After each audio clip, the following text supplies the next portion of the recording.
Bom, mais uma vez agradecer a presença de vocês nessa quinta-feira. Agradecer ao Cristiano e à Verilane por essa iniciativa, por estar nos recebendo mais uma vez. A todos vocês que estão aqui para me ouvir um pouquinho do que a gente passou esses últimos dias relendo, tentando separar aquilo que a gente acredita que seja importante estar sendo falado. Quando eu passei o tema para o Cristiano, eles estão ótimos, que aí a gente pode falar para quem já está na linha de trabalho, quem está querendo conhecer, querendo saber um pouco mais sobre o que nós estamos fazendo de certa forma. Então, essa é uma forma, até para mim também, tentar aprender algumas coisas que por mais que a gente leia, que a gente venha lendo nos últimos 12 anos, desde quando eu tive o primeiro contato direto com o espiritismo. Então, assim, a gente relê, assiste vídeo, vai nos livros do Allan Kardec, vai ver sobre a vida de Allan Kardec, e aí a gente acaba uma coisa ligada à outra. Allan Kardec, né? O Miguel prestando atenção no que eu estou falando, me acompanhando, eu vou para cá, ele me acompanha, vai para outro, me acompanha. Aí eu falei, ele não olhou mais. Pronto, né? Só para passar por mentiroso, né, Miguel? Seu maior fã. Mas como eu falava, a gente vai lendo, vai... Allan Kardec, aí vai Chico Xavier, chega em Bezerra de Menezes. Enfim, a gente vai lendo e vai conhecendo mais coisas sobre essas pessoas. E, de certa forma, e é o que eu quero trazer nessa fala de hoje, é como eles estão incorporados, como eles estão no meio do mundo espírita. Porque é importante estar falando o que nós queremos fazer. Bom, o tema hoje é espiritismo. Eu vim falar para vocês sobre espiritismo, né? Por que nós estamos aqui, como viemos chegar até aqui, quem começou isso tudo que nós estamos tentando fazer aqui. Então, assim, e aí eu vou falar da minha forma que eu entendo também, porque eu acredito muito, eu gosto muito de quando eu vou explicar alguma coisa na minha área de nutrição, ou qualquer coisa que eu faça algum entendimento, eu procuro sempre fazer analogia com as coisas que eu acho didático de explicar. Pois bem, o espiritismo basicamente fala tem espírito no meio. A gente já sabe porque o nome espiritismo não vem à toa. Mas por quê? Bom, desde sempre houveram situações, e isso está registrado em livros de história, na própria Bíblia, em situações de que os espíritos estão sendo o assunto do momento. Como assim, ali, o assunto do momento? Foi até falado na reunião passada que nós falamos uma situação da Bíblia, onde o profeta Samuel, ele já morto, o rei Saul, querendo saber como é que ia ser a guerra que ele ia ter no outro dia contra o pessoal de Davi. Ele queria saber de Samuel, quem era o conselheiro dele na época, como é que o que ele tinha que fazer para poder se dar bem nessa guerra. Então, ele recorre a uma mulher que faz contato com o espírito do profeta Samuel e ele fala, né, que ele ia perder, enfim. Então, assim, se você olhar pelo lado religioso, o Deus tinha provado que Davi seria o rei e estava tudo designado para isso. Mas se você prestar atenção, é uma sessão mediúnica, é uma sessão espírita, porque houve o contato com o nosso plano físico com o plano espiritual, que era no caso do profeta Samuel. Isso é o que está na Bíblia, que a gente pode falar que tem registro, né? Porque como a gente sabe, por mais que haja alguém que... Eu às vezes até posso passar a imagem de que não é que eu diga... Não vou dizer que eu não acredito na Bíblia, mas assim, a Bíblia está lá para a gente avaliar, analisar e fazer uma interpretação mais dentro da nossa realidade também. Mas é importante reconhecer que é um registro de alguém que viveu há 2.000 anos atrás, há 1.800 anos atrás, mas que é um registro que aconteceu daquela época. Então, não posso desmerecer esse fato. Ponto. Mas não é só isso. Durante os anos, na Idade Média, ou até mesmo antes da questão da Idade de Cristo, da época de Cristo, existe outros setores, outros locais, que também falavam da questão espírita. Não como nós hoje denominamos, porque isso foi de 1850, 1857 para cá, desde quando Allan Kardec fundou. Então, vou tentar explicar para vocês, eu vou tentar colocar em ordem cronológica. Como eu falei, sempre existiu esses debates, esses questionamentos da questão do espírito com o nosso plano, e coisas que Platão, coisas que Sócrates, que eram filósofos e bem renomados, que viveram 400 anos antes de Cristo, já falavam da questão do espírito como um ser universal, mas que esse ser precisava renovar e precisava melhorar para voltar para a sua essência. Como assim? Eles acreditavam que existia um espírito e que esse espírito precisava melhorar. Aqueles espíritos que já estavam melhorados, eles voltavam para a sua essência, um plano perfeito.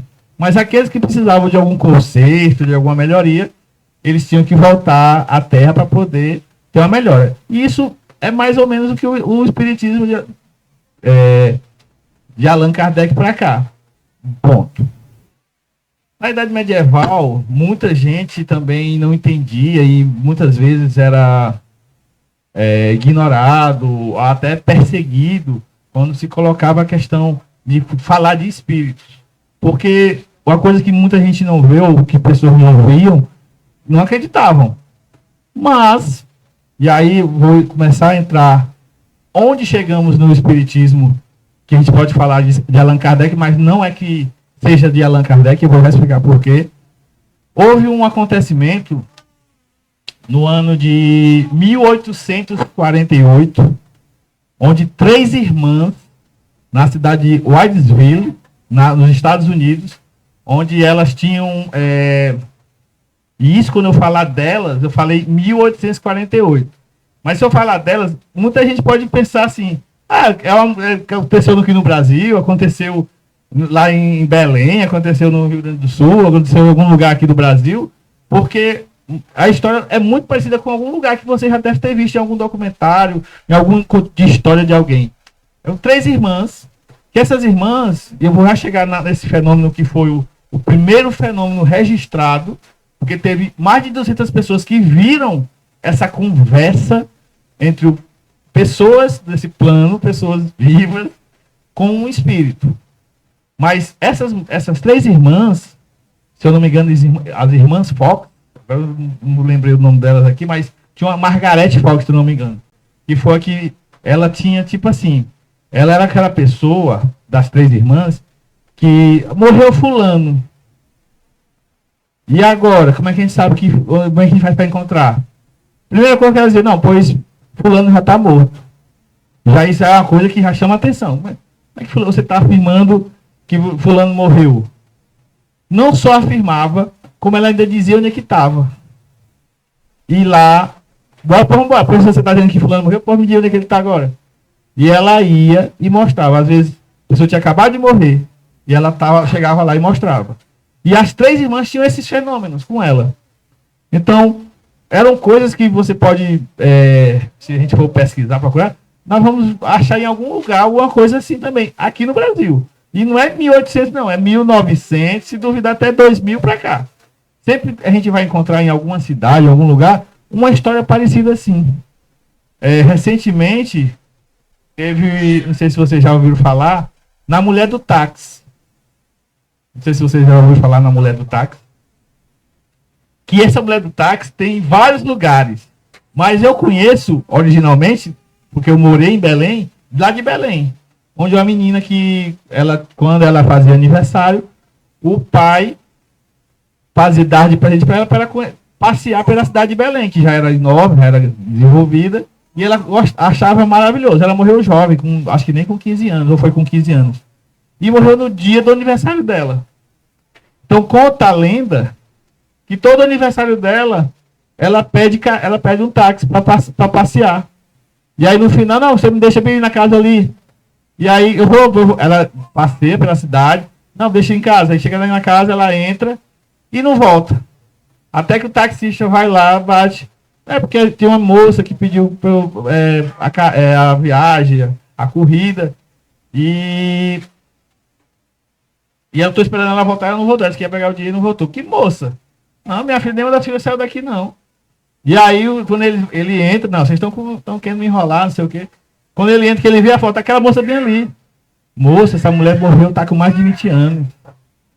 E assim são em outros estados também. Mas eu conheço essa história de Belém. Então, assim, sempre tem uma coisa que liga os mortos a nós desse plano vivo. Eu digo isso porque nós vamos, com o tempo, saber colocar a terminologia correta. Mas para entender a questão espírita, vamos passar por essa abordagem. Pois bem, as irmãs Fox, lá nos Estados Unidos, elas tinham essa peculiaridade. Elas sabiam onde encontravam as pessoas que estavam sumidas, que estavam mortas. Alguns fenômenos que eram incomum, hoje é incomum, mas em 1848 era mais incomum ainda. E as três irmãs tinham isso entre elas, até que chegou o dia, 31 de março de 1948, se eu não me engano na data, foi a data que eu decorei a primeira, que elas estavam conversando com um mascate já falecido, com o espírito de um mascate. Que eu esqueci o nome dele agora também, que ele não ajuda muito, né? Mas elas conversavam como? Através de batidas. Elas faziam uma pergunta e, se fosse sim, era uma batida, se fosse não, eram duas batidas. E à medida que elas iam fazendo as perguntas, o espírito batia na parede. Ah, mas foi uma coisa que só elas, as três irmãs falaram. Não. Como eu falei antes, 200 pessoas acompanharam isso. Porque não foi uma vez só. E como elas já tinham esse histórico desses acontecimentos paranormais, então já era uma coisa que estava sendo observada. Então, nesse dia, elas conseguiram estabelecer um contato, uma conversa com esse espírito, que é onde ele se identificou, questão da letra, se for letra tal. Enfim, ele fez toda uma comunicação onde se identificou, se no mascate, o nome desse mascate eu não me lembro agora. Mas, enfim, foi a primeira vez que foi registrado um contato espírita. Ponto. Nessa época, a história saiu, né? Porque uma coisa dessa não dá para se isolar. Aí começou a se falar pelos Estados Unidos, chegou na Europa, e na Europa começou aquele rebuliço. Aconteceu isso, aquelas notícias, jornal fala aqui, outro jornal fala acolá. E aí começa também a aparecer isso em 1848, 849, 850.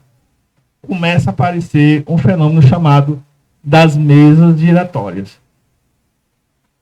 Mesa giratória, a mesa girava. O pessoal batia na mesa, a mesa subia e fazia giros. E respondia, se você fizesse pergunta. Sim ou não, batendo com os pés, enfim. Isso chamava atenção. Isso, na época, foi também uma coisa que marcou bastante. E existia um professor, um pedagogo, que trabalhava com magnetismo, podemos dizer até que incrédulo, em certo lado, de certa forma. Um cara que acreditava, e olha o que eu vou dizer para vocês, ele acreditava que a raça branca era superior à raça negra. Mas não que isso fosse racismo escancarado. É porque naquela época era assim que era colocado para as pessoas. Você hoje aprende desde cedo que todo mundo é igual. Tá em todo lugar, você vê que todo mundo é igual. Mas se você fosse desde criança nas escolas falando para você que todo branco é melhor que o preto, você acha, não, tá certo, foi isso que eu aprendi. Hoje a gente já ensina desde criança que todo mundo é igual. Então, assim, não sei se vocês sabem o nome dele, mas o nome dele é Hipólite. Eu decorei o nome, mas eu esqueci o segundo nome. Hipólite Rivorio, Rivólio, Hipólito Léon Rivoli, que é o Allan Kardec, eu acho que apontou o nome Allan Kardec depois. Ele, um amigo dele, um Fortier, que era também da área de magnetismo, que mexia com hipnotismo, porque essas coisas estavam tudo recentes. Hoje a gente sabe o que magnetismo, quem quiser estudar magnetismo, tem vários livros, tudo, tem muita gente que entende tudo. Mas em 1850, 1852, 1855, isso era uma novidade.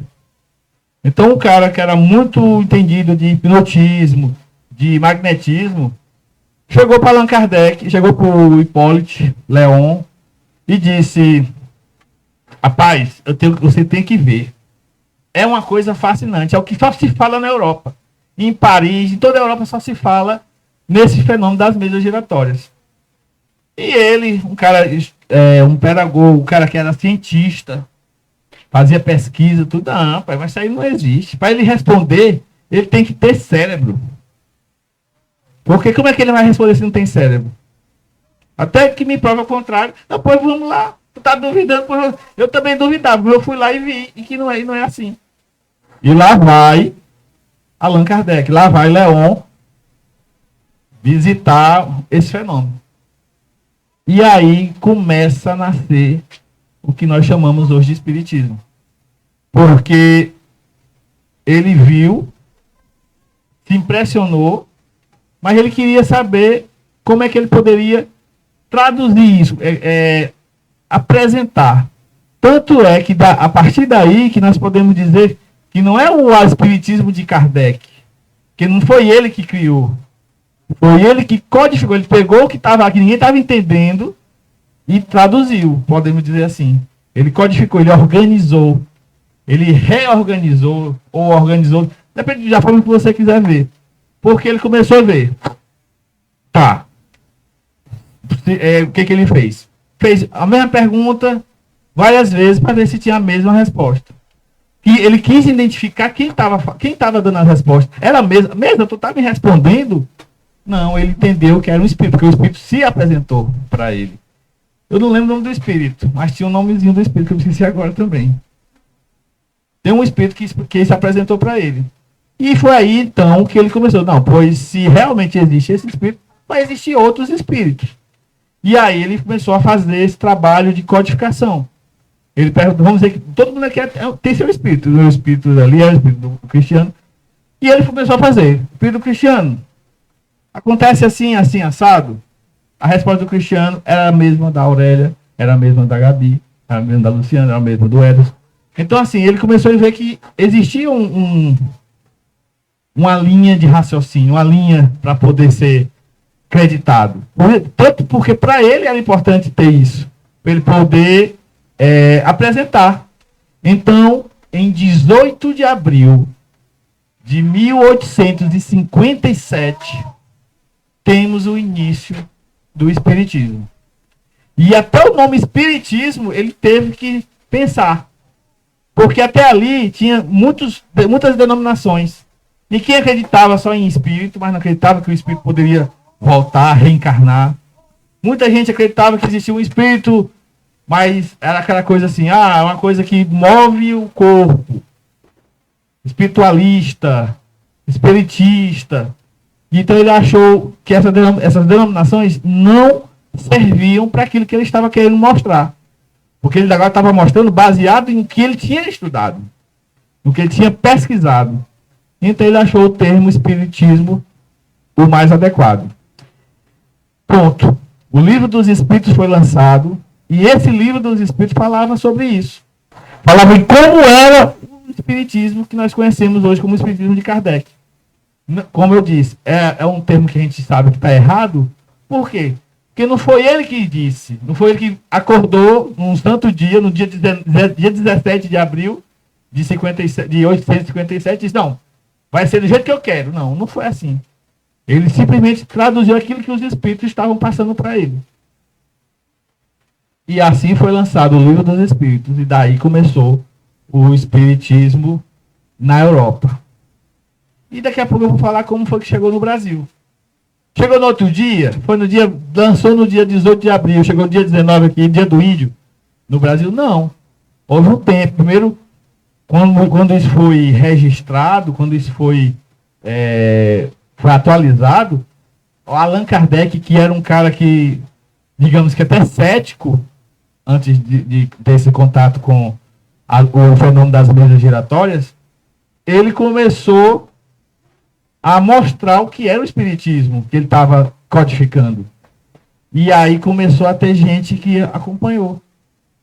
Quando Allan Kardec faleceu, 12 anos depois, em 69, já com 68 anos, mais ou menos, já tinha 8 milhões de pessoas seguindo o espiritismo. Em 12 anos. Ainda mais 8 milhões é muito. Para a época, era muito sim. Allan Kardec foi todo o tempo católico, família católica, mas ele entendeu que aquilo ali era uma necessidade, era uma coisa importante para iluminar aquilo que ele tinha de base, que é o cristianismo, de certa forma. Via catolicismo, mas que era o cristianismo. Porque ele acredita, e nós hoje também ainda acreditamos, que o espírito mais perfeito que existiu foi o de Jesus Cristo. Às vezes até assim, quando você começa a entender o espiritismo de certa forma, a gente fica começando a perguntar, como é que Jesus Cristo aguentou tanta luz dentro de um corpo? Que o homem é simplesmente perfeito. Pura luz. Como é que ele conseguiu viver dentro de um corpo? Que o homem era luz.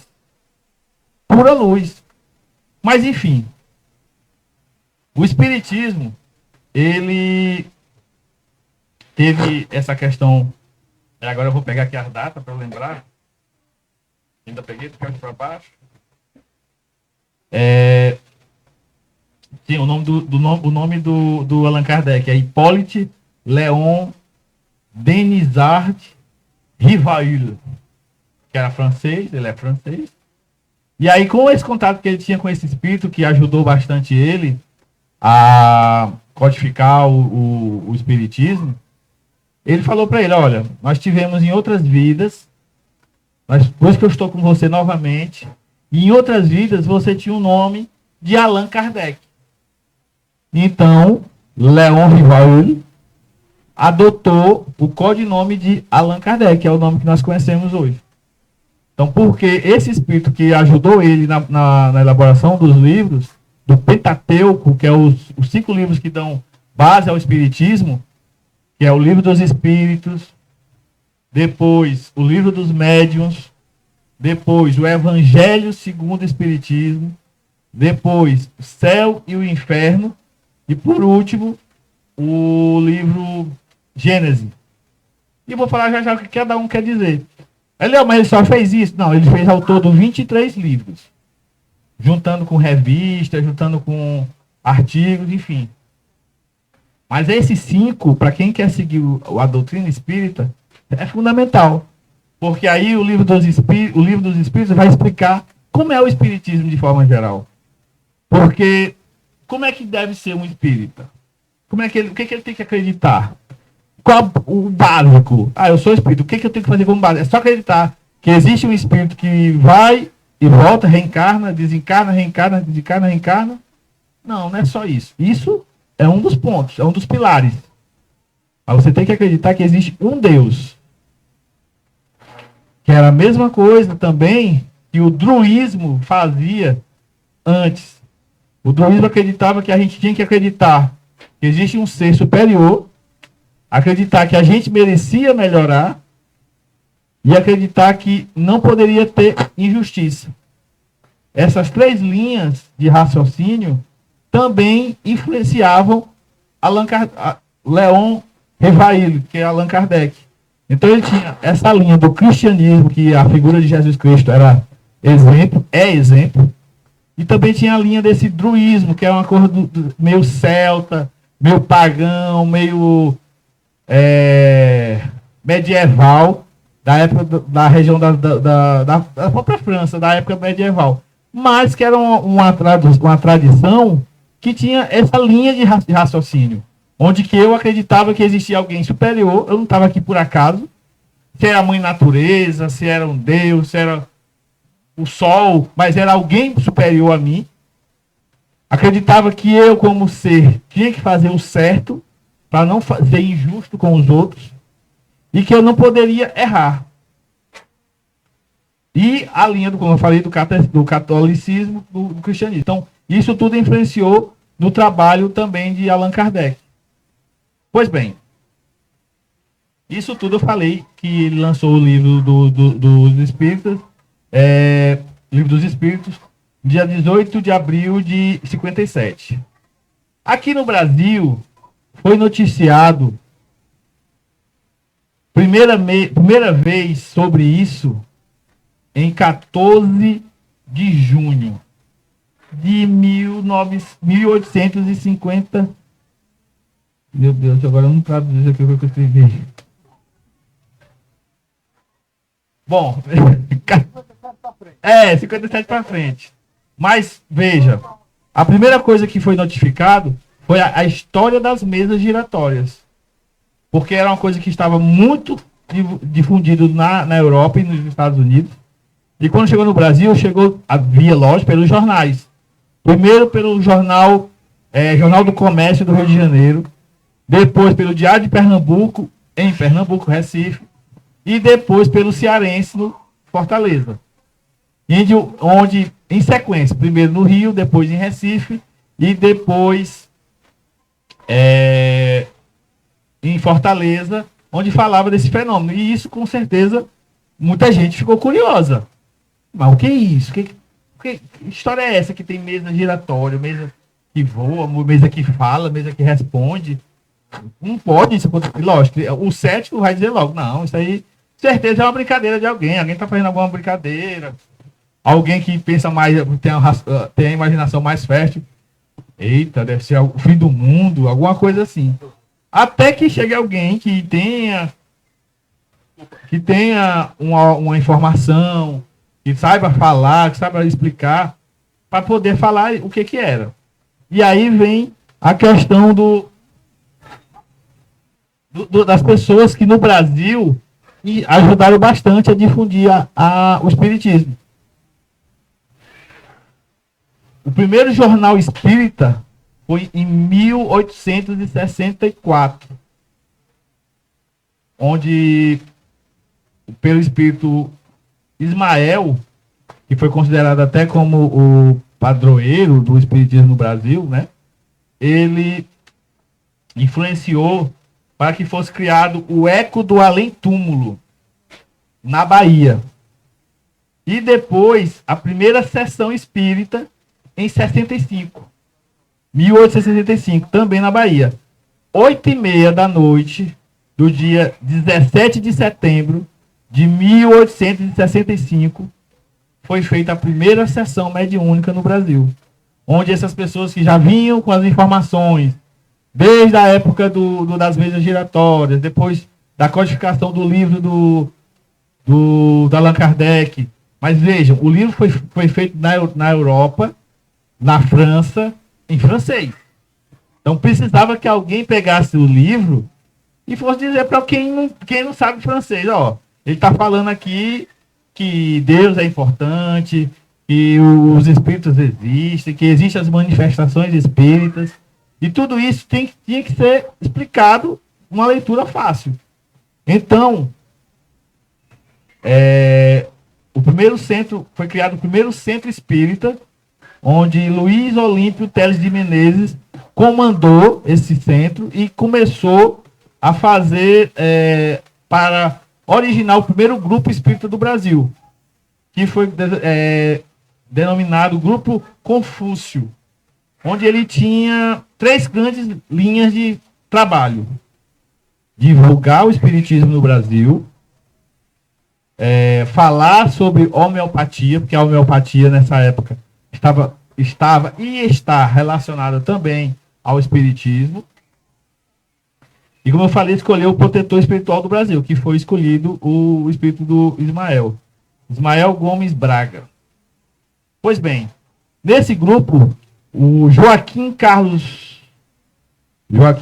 Travassos, ele conseguiu traduzir o Livro dos Espíritos para o português. E daí sim começou a se difundir bastante, porque as pessoas começaram a ter acesso à leitura, começaram a saber que se tratava esse Livro dos Espíritos. Onde eu já falei aqui, o Livro dos Espíritos, ele fala como é o Espiritismo, né? E à medida que você vai lendo os outros livros, você vai conhecendo mais o que são as manifestações, o Evangelho segundo o Espiritismo, como é podemos dizer assim, a interação da Bíblia com o Espiritismo, como é a leitura do Evangelho pela visão espírita, o céu e o inferno, onde fala da questão do céu, do limbo, do purgatório, do próprio inferno, né, que é a visão que a gente tem, que a gente sempre teve, né? Muita gente não entende, aí fazendo até um adendo, do inferno de Dante, porque Dante teve uma visão do inferno, e daí essa visão que é compartilhada hoje em dia pelas pessoas. Mas não sabe de onde veio essa imagem do inferno, que foi o inferno de Dante. Bom, e quando o Carlos Travassos traduz o Livro dos Espíritos, ele entrega para uma pessoa que marcou muito o espiritismo no Brasil, Adolfo Bezerra de Menezes, que é mais conhecido como Dr. Bezerra de Menezes. Ah, mas Dr. Bezerra de Menezes foi um cara que pegou o espiritismo, leu o livro e começou a difundir e pronto. Por isso que ele ficou famoso, porque ele teve esse momento de pegar a informação e passar para frente. Bom, todas as biografias de Dr. Bezerra de Menezes mostram, em primeiro lugar, não é nem o trabalho espírita dele, que ele era como médico, ele é até conhecido como médico dos pobres, mas pela índole que ele tinha. Um cara educado, gentil, humilde, responsável, que pensava no próximo, coisas que a gente entende que é fundamental em qualquer religião. Seja você católico, espírita, evangélico, enfim. Então, o Dr. Bezerra de Menezes, ele tinha essa linha de conduta que já marcava ele bastante. E com o conhecimento do espiritismo, como podemos dizer, da introdução dele na doutrina espírita, isso conseguiu abranger ainda mais o trabalho que ele já fazia. E não é à toa que hoje em dia a gente lê em quase todas em obras, em livros de espiritismo, falando sobre o Dr. Bezerra de Menezes. Não é uma pessoa que, porque ele pegou o livro dos espíritos e começou a traduzir. Não, não é isso. Que nem Chico Xavier. Nós falamos de Chico Xavier porque Chico Xavier realmente fez um trabalho magnífico, um trabalho árduo, não foi ele passou uma temporada fazendo caridade. Não é só sobre isso. É sobre toda a entrega que ele fez. E ele fez toda a entrega desde cedo.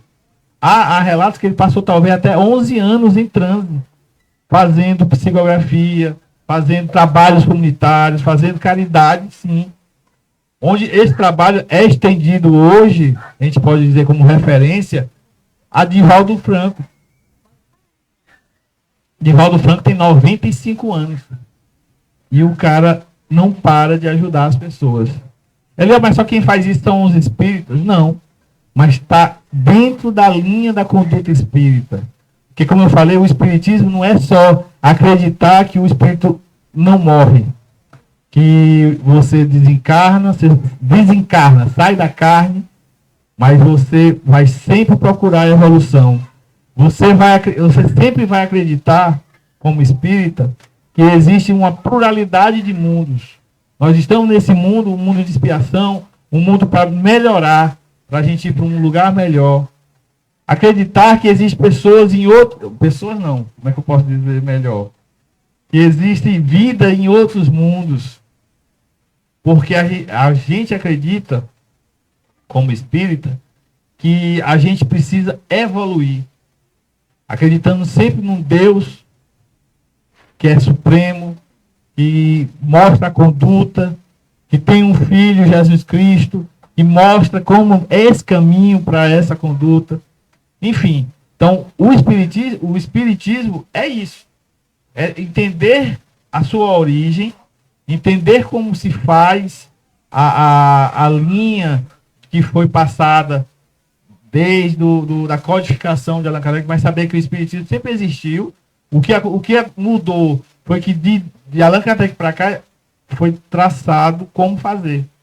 Você tem dúvidas, você precisa, quer se aprofundar mais, quer melhorar mais, procurar ler, procurar entender. E aí até volta a fala minha de 8 dias atrás. Amai e instruí-los. Aprender, ler, vamos ler. Isso serve. E aí eu quero puxar um pouquinho a linha das outras religiões. Por que eu vou criticar a Umbanda? Só porque eu não faço parte dela? Por que eu vou criticar o protestante? Só porque eu não faço parte dela? Eu vou criticar o budismo por causa disso? Não. Eu acredito que esse deve ser a nossa forma de todas as linhas que a gente tem que fazer. Conhecer primeiro. O que o Umbanda defende? O que o Umbanda fala? Ele fala só que existe macumbeiro, que o macumbeiro vai fazer feitiço para fazer mal para alguém. Será que lá não tem amor também? Será que lá não tem respeito pelo próximo? Será que lá não tem gratidão?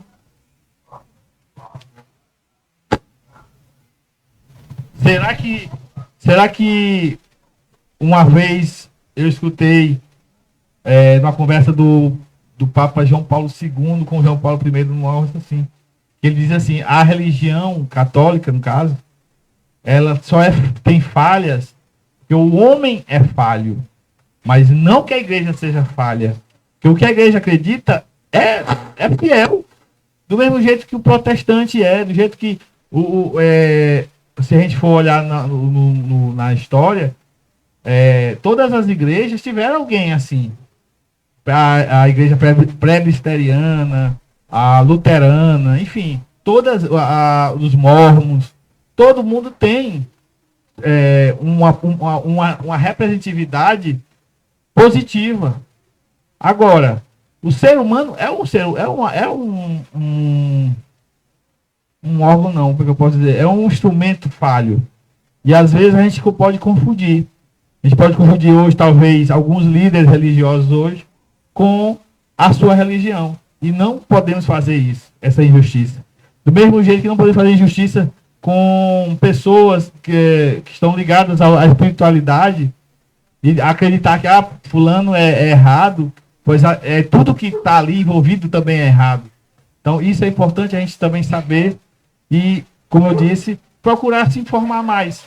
Procurar saber o que faz, o que fala a Umbanda, o que fala o Candomblé, o que fala a Assembleia de Deus, o que fala o catolicismo. Enfim, existe muitas religiões, mas o que a gente acredita é que o que a gente precisa como espírita é melhorar como ser humano, como espírito, evoluir, a evolução. Como é que eu faço essa evolução? Amando o próximo, perdoando, sabendo perdoar, sabendo respeitar, sabendo que existe um Deus único, superior. Eu até coloquei aqui uns pontos que eu queria falar antes de encerrar, que hoje eu não vou falar muito não.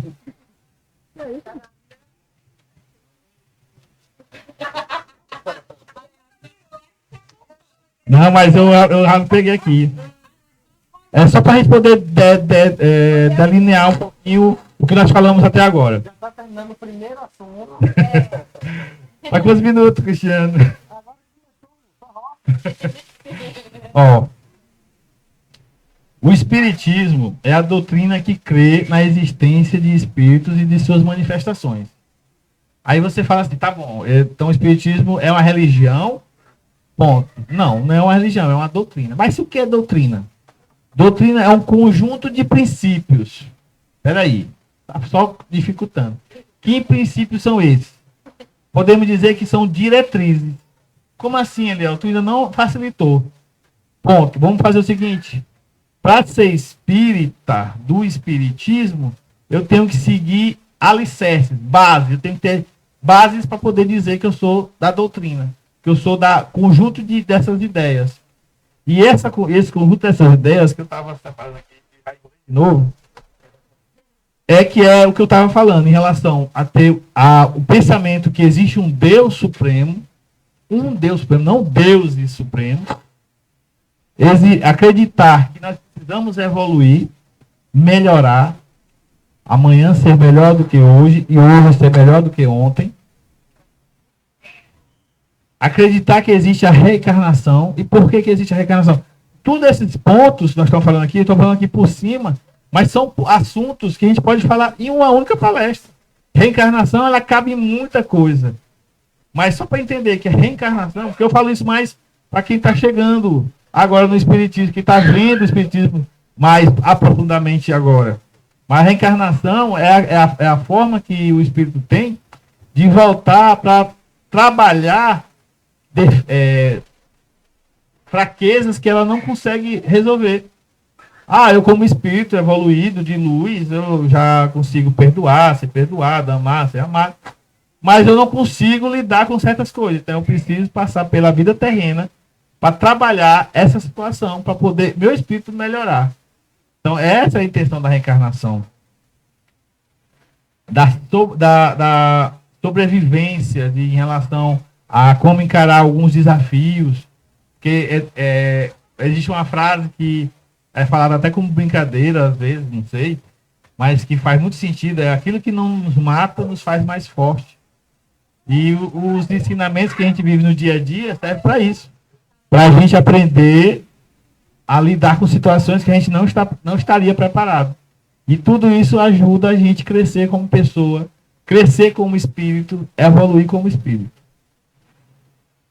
Bom, também é importante, como eu falei, acreditar que existe a pluralidade dos mundos, que a gente está num mundo de expiação. E a gente pode falar disso também, só disso, numa palestra lá na frente. E da comunicação dos mundos, desse mundo físico com o mundo espiritual. Se eu acredito nesses pontos que eu falei, na reencarnação, na sobrevivência, na pluralidade dos mundos, na comunicação desses planos, eu estou acreditando naquilo que o Espiritismo acredita. E aí sim, eu estou sendo espírita, sendo do Espiritismo, que muita gente fala, e muita gente só fala, mas não faz. Tá? Eu falei que Allan Kardec teve 5 livros que influenciaram bastante, e influenciam a linha para a gente seguir o que eu falei em relação ao Espiritismo. O Livro dos Espíritos são os principais são onde estão essas principais bases da doutrina espírita, onde fala exatamente como é o espírita, como é que é o espiritismo, o que o espiritismo é, certo? O Livro dos Médiuns, ele fala da questão das manifestações mediúnicas. Lembrar que temos várias formas dos espíritos se manifestar. Psicografia é um exemplo, a vidência, enfim, são várias formas que o espírito pode se comunicar. Gente que você deve ter visto. Allan Kardec não, Chico Xavier botava a mão na testa e começava a escrever. Isso é a psicografia. Ele incorporava o espírito escrevia, e estava lá a obra, Humberto de Campos que o diga. E tem muita obra de Humberto de Campos que foi psicografada por Allan Kardec. Mas quem foi que nunca escutou, saber que, eu escutei o espírito falar, eu vi o espírito do lado de fulano, tem até, tinha até no Fantástico, eu acredito, era no não sei, que tinha as fotos de gente que já tinha morrido, enfim, são... Ainda hoje faz porque são coisas que as pessoas querem achar explicação, mas não procuram. Querem achar, porque assim, assado, por causa disso, é o fim do mundo. Mas o Espiritismo está lá explicando o que é a mediunidade. E o Livro dos Médiuns mais ainda, porque fala exatamente dessas manifestações espíritas. O terceiro livro continuando, os meios de comunicação também que é falado no livro dos médiuns também, a desenvolver a mediunidade, como desenvolver a mediunidade, o que é ser um médium, como eu posso ser um médium mais aflorado, como é que eu posso trabalhar isso para facilitar, porque os médios eles estão já, como eu vou dizer assim, já nascem com esse dom. Mas aí você pode trabalhar para desenvolver melhor essa mediunidade.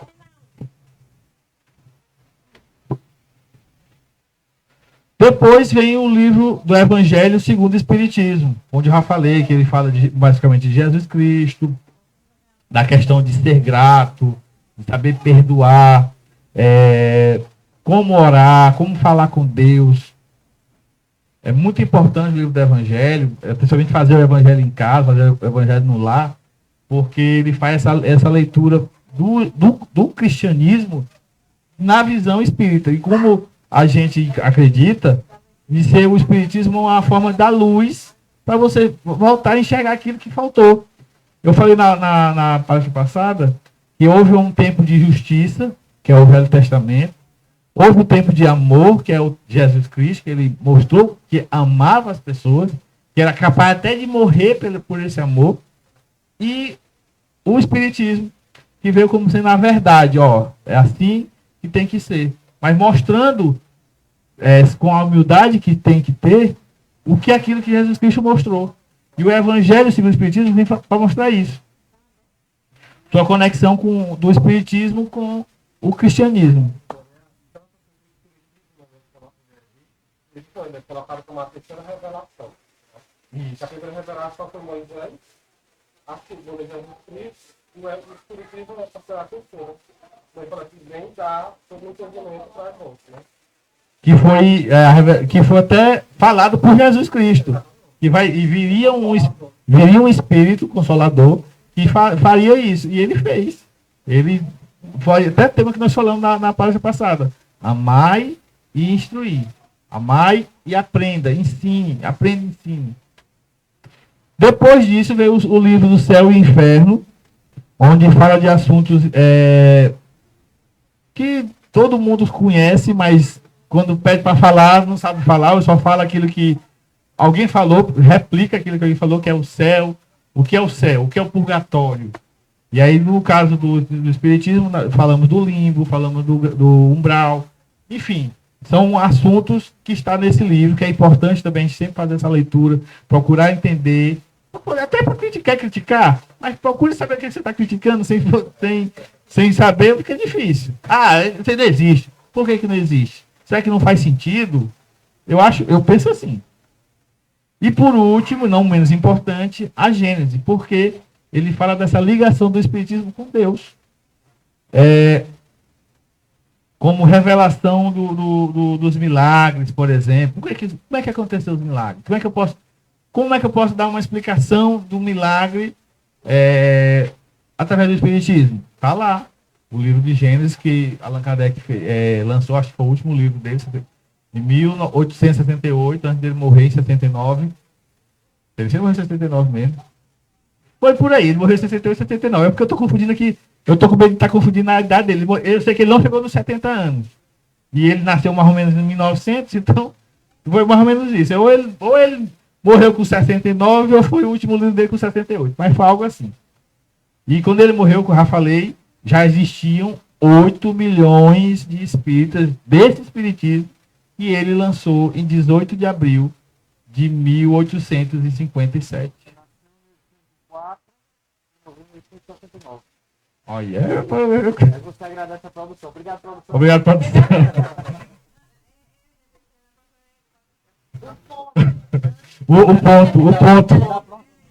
O ponto é, segundo o diretor técnico.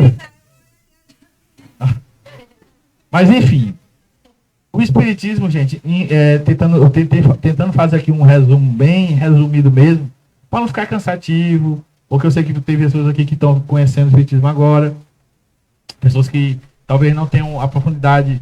Eu também não tenho essa profundidade tão grande, porque mesmo que eu tenha um conhecimento um pouco mais de Espiritismo nos últimos 10, 12 anos, mas a gente acaba se acomodando. Mas assim, é importante sempre a gente poder mostrar alguma coisa para quem não conhece, para poder dividir essa informação que a gente tem. Como eu falei, eu que já estava algum tempo algum tempo praticando, lendo sobre espiritismo, tem coisa que eu soube agora, que eu fui ler, fui pesquisar, fui ver vídeo. Então, assim, cada vez mais que a gente... E vou fazer isso mais vezes, com certeza mais vezes eu vou aprender alguma coisa nova. E sempre vai ter alguma coisa para quem quer aprender realmente. Então, a gente está aqui hoje para falar um pouquinho, para tentar você entender, então o espiritismo foi uma coisa que sempre existiu, mas que de 1857 para cá tomou uma linha baseada em ciência, foi onde a ciência se casou novamente com a religião. Não é nada de Illuminati também, não vamos misturar as coisas, mas foi realmente algo assim, onde a ciência se associou à religião para poder passar para frente uma coisa que vinha sendo feita aleatória. Porque tinha gente que acreditava, tinha gente que não acreditava, tinha gente que fingia que não existia. E hoje em dia até tem gente que finge que não existe, mas como eu falei, até numa das conversas que nós tivemos aqui, toda a cidade, eu já morei em Belém, já morei em Oeiras, já morei em Floriana, já morei em Teresina, já morei em Matonha, já morei em Parnarama, já morei em Recife, já morei em tanto lugar. E todos os lugares que eu já passei, Esperantinópolis, Maranhão, enfim, Brasília, todo lugar que a gente passou, que eu já passei, tem uma história. Tem uma história assim. Tem uma história que tem um espírito, não sei o quê, que a mulher que o pessoal passa na estrada e vê. Sempre tem todo lugar tem uma história assim. Eu acabei de falar da história da mulher do táxi lá de Belém. Mas se você for ver, deve ter, no Rio de Janeiro deve ter, em São Paulo deve ter também. Todo lugar tem. E como é que explica isso? E tipo assim, não é só ter a história do espírito, é ter fenômeno também. Como é que eu explico aqueles fenômenos que ninguém explica? Como é que eu explico a pessoa sentir? E aí eu falo novamente, eu gosto de falar isso. Porque foi um exemplo bem... Porque melhor, hoje está mais divulgado, porque hoje tem mais televisão, internet, o BBB. No BBB, não sei qual foi o BBB, teve uma mulher lá que estava lá, e as câmeras 24 horas, assistindo ela lá. Ela foi tomar banho de sol, tá deitada lá, e de repente ela escutou, hã? O que tá me chamando? E ela disse que escutou como se fosse a irmã dela. Muito coincidentemente, a irmã dela morreu no mesmo dia. E ela estava confinada numa casa, longe da casa da família dela. Como é que pode isso ter acontecido? Como é que explica isso? Para mim tem explicação. Mas talvez não seja a explicação que todo mundo queira. Ah, não, isso aí foi coincidência, isso aqui. Bom, tem coincidências e coincidências. Mas o que eu quero dizer é que ali foi só um exemplo. Tem outras coisas, outras manifestações que estão aí no nosso dia a dia, que estão naquele arrepio do nada. Né, Cristiano? Por que a pessoa me arrepia tudo o que foi? Sabe que é um encosto? E a gente pode falar disso também na frente. O que é o encosto? O que é uma obsessão? O que é um espírito amigo? O que é um espírito inferior? O que é o guia? O que é o meu anjo da... Quem seria o meu anjo da guarda? Então são assuntos que estão no meio do espírito que a gente... eu acho interessante para quem quer aprender. Talvez não que você vá, agora eu sou espírita, porque ele explicou que é espírita, eu vou ser espírita daqui para frente.